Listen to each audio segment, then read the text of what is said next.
ही 289 अतिशय महत्वाची. काल मोठ्या प्रमाणावर पाऊस काल आणि परवा झालेला आहे. पाऊस मुंबईला काही नवीन आहे अशातला काही भाग नाही.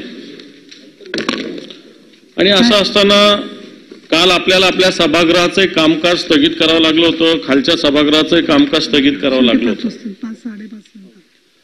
कित्येक लोक बाहेरून येणारे त्यांना मुंबईमध्ये 4-4, 5-5 तास मुंबईत प्रवेश केल्यानंतर इथपर्यंत यायला लागलेला आहे. सभापती महोदय, शासनाने वारंवार वेगवेगळ्या प्रकारच्या घोषणा केल्या मुंबई महानगरपालिकेच्या माध्यमातून की ज्या पद्धतीनं मुंबईच्या 5 नद्या आहेत त्यातून पावसाचं पाणी वाहत असणं, नाले सफाईच्या बाबतीत वेगळ्या पद्धतीनं घोषणा झाल्या. जवळपास 99.97% नाले सफाईचं काम पूर्ण करण्यात आलं अशा प्रकारची घोषणा शासनानं केलेली आहे. आणि सगळं असताना कालची आणि परवाची स्थिती जर बघितली तर पूर्णपणे मुंबई पाण्यानं तुडुंब भरलेली आहे. कित्येक जणांच्या जीवाला धोका निर्माण झालेला आहे. आणि मग सरकार मागच्या काळात शिवसेनेची सत्ता असताना शिवसेनेवर आरोप व्हायचे की मुंबई तुंबई म्हणायची आणि शिवसेनेमुळे होतं. शिवसेनेच्या ताब्यात महानगरपालिका म्हणून हे होतं.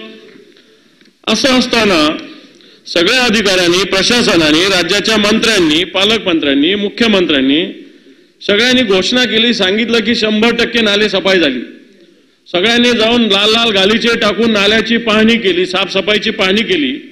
पण ही सगळी जर परिस्थिती बघितली तर करोडो रुपये कंत्राटदारावर खर्च केले गेले. सभापती महोदय, करोडो रुपये खर्च केलेले असताना मुंबई कशा पद्धतीनं, कारण याच्यामध्ये ज्या नियोजनाची आवश्यकता होती ते नियोजन केलेलं दिसत नाही. अशा प्रकारची सभापती महोदय स्थिती आहे. आणि म्हणून मुंबईचं जीवन अस्तव्यस्त झालं. मुंबईचं जीवन अस्तव्यस्त होणं म्हणजे महाराष्ट्राचं जीवन अस्तव्यस्त होणं. रेल्वे लेट झाल्या, बस लेट झाल्या, अनेक कामकाज थांबवले, शाळा कॉलेजांना सुद्धा सुट्टी द्यावी लागली. सभापती महोदय, आणि मग हा जो खर्च झाला, कशावर नेमका खर्च झाला? नाले सफाईचा. वेगळ्या पद्धतीनं मुंबईमध्ये वेगळ्या ठिकाणी नाले, तुंबलेले नाले काढण्यासाठी वेगळे पंप आहे, वेगळ्या सिस्टीम्स आहे. याच्यावर लक्ष दिलं होतं का? याच्यावरचे अधिकारी जागेवर होते का? त्यांनी नीट काम केलं का? आणि म्हणून मुंबईसारखं शहर अशा पद्धतीनं जर अस्ताव्यस्त जीवन होत असेल तर ही सगळी नाले सफाई झालेली. कोणत्या कोणत्या कंत्राटदाराने काम केलं, योग्य केलं, न केलं, तुडुंब पाणी भरणं, वेगळ्या पद्धतीनं नद्या तुंबणं, या सगळ्या विषयाची एक श्वेतपत्रिका काढण्याची आवश्यकता आहे. सभापती महोदय, मीच मागणी करतो अशातला भाग नाही.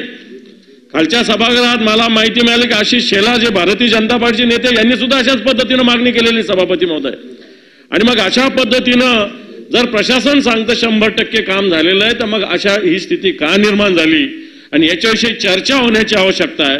कारण मुंबई ही देशाची आर्थिक राजधानी आहे आणि ही आर्थिक राजधानी अशा पद्धतीने जर तुंबत असेल, अशा पद्धतीने जीवन अस्ताव्यस्त होत असेल, ते महाराष्ट्राच्या दृष्टीनं, मुंबईच्या दृष्टीनं शोभनीय नाही. अशा प्रकारची भूमिका आम्ही मांडतो. काल